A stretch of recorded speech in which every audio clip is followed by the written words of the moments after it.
Good morning and I welcome you all to Yadnya Investment Academy. I hope you all are doing good. My name is Anush Mokashi and स्वागत है आप सबका आज की ताज़ा खबर में।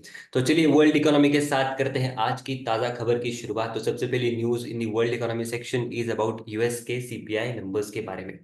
तो आप अभी एक चार्ट देख सकते हो।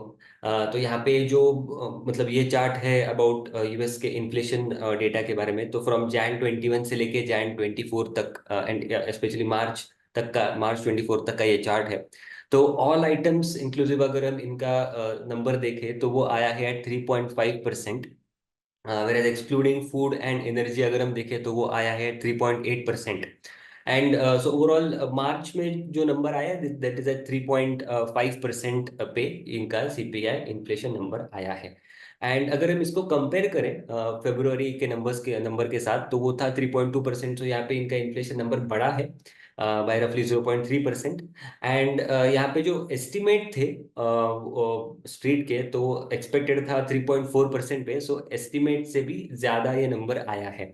अब ये नंबर क्यों ज्यादा आया है? प्राइमरीली बिकॉज ऐसा कहना है कि जो शेल्टर कॉस्ट है तो वो बड़ी है ज्यादा, रफली 0.4% on month on month basis and 5.7% on year basis से। एंड अब ये जो नंबर ज्यादा आया है लाइक इन्फ्लेशन एक up trend, slightly up trend यहाँ पे दिखाई दे रहा है इन्फ्लेशन में। तो on a sequential basis specially. तो इससे जो एक्सपेक्टेशंस है अबाउट फेड रेट कट्स तो वो थोड़े बहुत क्या कहते हैं कि डिसरप्ट होते हुए यहाँ पे दिखाई दे रहे हैं। एंड ऑल्सो जो मार्केट वोलेटिलिटी भी दिखी थी, अब देखना पड़ेगा कि इंडियन मार्केट्स इसको कैसे रिएक्ट करते हैं। देन इसके बाद जो अनसर्टेनिटी है अबाउट जो timing of rate cuts and कितने रेट कट्स होंगे, बिकॉज जो प्रोबेबिलिटी है ऑफ रेट कट्स तो वो ज्यादा अभी शिफ्ट होती होती हुई दिखाई दे रही है to September and later months में। तो ये देखना पड़ेगा कि कब होते हैं एंड कितने होते हैं rate cuts specially in 2024। Then next news है अबाउट यूएस के पीपीआई नंबर्स के बारे में। तो पीपीआई नंबर्स, पीपीआई का मतलब क्या है? This is producer price index. जैसे सीपीआई है, सीपीआई ट्रैक करता है inflation at the retail level, वैसे पीपीआई ट्रैक करता है इन्फ्लेशन एट द प्रोड्यूसर। आप इसको सिंपल टर्म्स में ऐसे समझ सकते हो कि एट द मैन्युफैक्चरर या even at some sort of distributor level पे। अब ये जो नंबर है तो वो बढ़ा है बाय 0.2% से, जबकि जो एस्टिमेट थे तो वो थे ऑफ 0.3% के। अब ये जो स्लो डाउन इन ग्रोथ, मतलब स्लो डाउन, ये जो ग्रोथ नंबर है तो वहां पे एक स्लो डाउन दिखा है। एंड ये यही सजेस्ट कर रहा है कि जो इन्फ्लेशनरी प्रेशर है एट द प्रोड्यूसर लेवल वो एक मॉडरेट होता हुआ हमें हमें दिख रहा है। अब ये जो साइंस है of moderating at a PPI level तो वो आगे जाके जब ट्रांसफर होंगे एट द सीपीआई लेवल तो वहां पे भी एक moderation of pace, though inflation तो रहेगा but the pace at which it might accelerate might slow down. Then next news की बात करते हैं अबाउट चाइना के बारे में। तो चाइना का जो सॉवरेन क्रेडिट रेटिंग है तो उसको एंड मतलब बेसिकली चाइना का जो सॉवरेन क्रेडिट रेटिंग का आउटलुक है बाय फिच, तो वो कट किया है उन्होंने from stable to negative. Basically Moody's ने भी आई थिंक रिसेंटली किया था एंड आफ्टर मूडीज ने भी डाउनग्रेड किया था and after Moody's now Fitch ने भी ये कट किया है आउटलुक चाइना के सॉवरेन क्रेडिट रेटिंग पे from stable to negative basically किया है। Sovereign credit rating is basically जो गवर्नमेंट बॉन्ड्स पे इनके आउटलुक इन्होंने नेगेटिव किया है। एंड उन्होंने उनके रीजंस भी दिए हैं कि जो पब्लिक फाइनेंसेस है वहाँ पे रिस्क है, बिकॉज इकोनॉमी जो है तो वो अनसर्टेनिटी बढ़ती जा रही है। अनसर्टेनिटी तो है ही बट वो बढ़ती जा रही है और रिगार्डिंग कि ये ग्रोथ अपनी वापस ला पाएंगे या नहीं, उसके चलते। एंड फिच का ये भी कहना है कि कि जो ओवरऑल चाइना का एक्सप्लिसिट जो central and local government debt है तो वो मतलब डेट टू जीडीपी रेशियो है तो वो हो सकता है एट 61.3% फॉर 2024 वर्सेस 56.1% इन 2023। तो यहाँ पे डेट बढ़ता हुआ वो देख रहे हैं, मतलब बढ़ सकता है is what they are expecting. And जबकि ये नंबर अगर हम 2019 का देखें तो वो था एट 38.5%। अब ये डेट जो है वो क्यों बढ़ सकता है? तो बिकॉज करेंटली प्रॉपर्टी डाउनटर्न है चाइना में एंड इसी के चलते जो रेवेन्यू है फ्रॉम लैंड डेवलपमेंट एक्सेट्रा तो वो नहीं आ रहा है। एंड इसी के चलते जो डेट है on the local government and even the centre, तो वो बढ़ता हुआ यहाँ पे वो देख रहे हैं। And unsustainable level of debt है, ऐसा उनका कहना है। एंड अपार्ट फ्रॉम दैट, जो चाइना का इकोनॉमिक ग्रोथ रह सकता है इन 2024, तो वो which is forecasting it at 4.5%, जबकि 5.2% था in the last year. Whereas IMF का भी सिमिलर एक्सपेक्टेशंस है अबाउट चाइना कि China might grow their GDP at 4.6% in 2024। अब ये तो हो गई फिच रिलेटेड बातें ना। चाइना क्या कह रहा है इस पे? तो चाइना इज सेइंग, चाइना, अभी जो हेडलाइन है exact I will read, China has rejected Fitch rating of its fiscal outlook. तो उन्होंने डायरेक्टली रिजेक्ट ही कर दिया। दे आर सेइंग कि जो हमारे जो डेफिसिट है, हमारा जो मतलब बाकी सब प्रॉब्लम्स है, रिस्क है, तो वो अंडर कंट्रोल है, डेफिसिट मॉडरेट लेवल पे है, रीजनेबल लेवल पे है, ब्ला ब्ला ब्ला, they are same.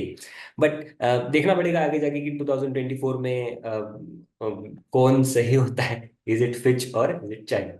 Then next news है अबाउट यूरोपियन सेंट्रल बैंक के बारे में। तो ईसीबी ने अपने जो की इंटरेस्ट रेट बेंचमार्क है तो वो अनचेंज्ड रखा है।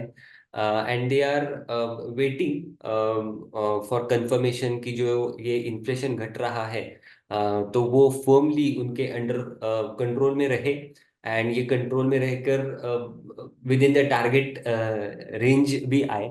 एंड उसके बाद वो रेट कट करना स्टार्ट कर सकते हैं। एंड रेट कट करने के बाद as like expansionary mode of the policy वो अपनाएंगे। ओवरऑल उनका ये कहना है कि जो इन्फ्लेशन, अंडरलाइंग इन्फ्लेशन के जो मेजर्स हैं, तो वो तो मतलब ईज हो रहे हैं, तो they are, inflation is moderating, तो measures are also under control. But जो डोमेस्टिक प्राइसिंग प्रेशर्स है, those are strong and are keeping, जो मतलब स्पेशली जो सर्विसेज प्राइस इन्फ्लेशन है तो वो ज्यादा है। अब हम इंडियन इकोनॉमी के बारे में बात करें तो इंडियन इकोनॉमी में सबसे पहले न्यूज है अबाउट मॉनसून के बारे में। तो एक प्राइवेट फोरकास्टर है स्काईमेट करके, तो इनके इनका प्रिडिक्शन है कि 2024 में नॉर्मल मॉनसून हो सकता है। And they are expecting 102% rainfall जो है to be at 102% of the long period average. तो normal monsoon is what they are predicting. And इसका इम्पैक्ट क्या होगा? अब अगर नॉर्मल मॉनसून होता है तो normal monsoon monsoon is basically required and it is important, crucial है ये for robust crop production and food security etcetera के लिए। एंड लास्ट ईयर हमने देखा था एक below average, below normal monsoon, and इसके चलते कुछ ड्रॉट कंसर्न्स एंड इन्फ्लेशन के भी कंसर्न्स यहाँ पे देखे थे। बिकॉज ऑफ एंड इन्फ्लेशन ज़्यादा था तो इसके चलते फूड प्राइसेस भी ज़्यादा रहे थे। एंड उसके चलते जो कंज्यूमर स्पेंडिंग है, कंज्यूमर डिमांड है, तो वो भी इम्पैक्ट हुई थी। अब अगर नॉर्मल मॉनसून आता है तो उससे इन्फ्लेशन कंट्रोल में आ सकता है, एट टारगेटेड लेवल्स तक आ सकता है, ऐसा एक थीसिस है। And because normal monsoon help कर सकता है in stabilising the food prices. Then next news के बारे में बात करते हैं। Next news is about Asian Development Bank ने इंडिया का जो जीडीपी ग्रोथ फोरकास्ट है तो वो बढ़ाया है फ्रॉम 6.7% अर्लियर टू 7% पे। अब ये बढ़ाने के पीछे का रीजन वो यही कह रहे हैं कि जो ग्रोथ आ सकती है इन इंडिया, वो ड्राइव हो सकती है by public and private sector investment, मतलब कैपेक्स साइकिल्स, कैपेक्स स्पेंडिंग से। एंड जो ग्रेजुअल इंप्रूवमेंट आ सकता है इन दी कंज्यूमर डिमांड।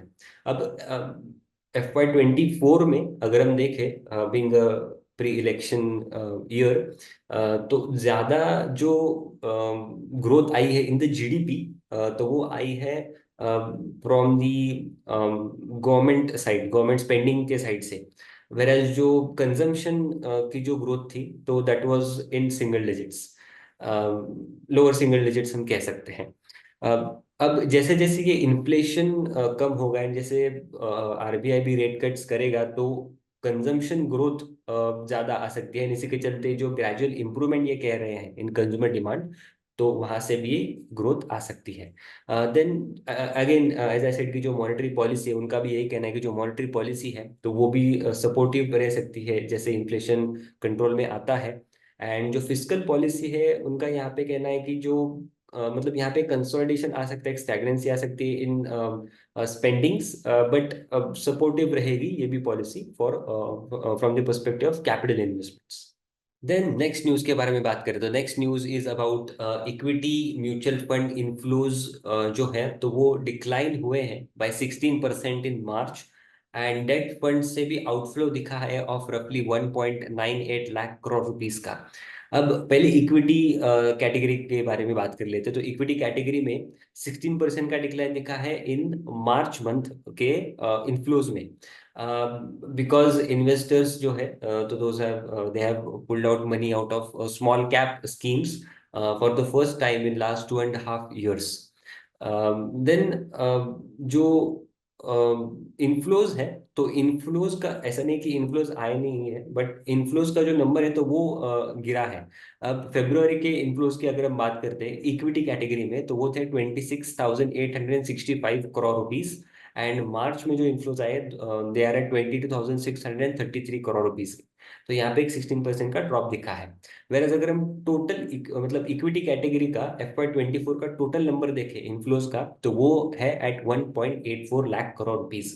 देन अभी आप एक टेबल देख सकते हो यहाँ पे जो ओवरऑल इनफ्लोज है तो वो सबसे ज्यादा आए हैं इन दी सेक्टोरल और थीमेटिक फंड्स में। 7,917 करोड़ के ये इनफ्लोज है।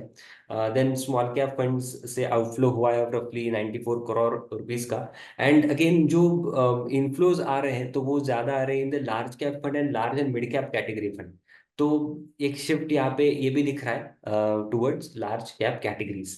देन अगर हम डेट म्यूचुअल फंड्स की अगर हम बात करें तो डेट म्यूचुअल फंड्स में एक लार्जेस्ट आउटफ्लो दिखा है in the month of March of 1.98 lakh crore rupees का, एज कम्पेयर टू जो टोटल इनफ्लोज दिखे थे in the month of Feb of 63,808 crore rupees के। अब अगेन यहाँ पे आप एक टेबल देख सकते हो कि सबसे ज्यादा जो आउटफ्लो है तो वो कहाँ पे आया है, तो that is into liquid funds.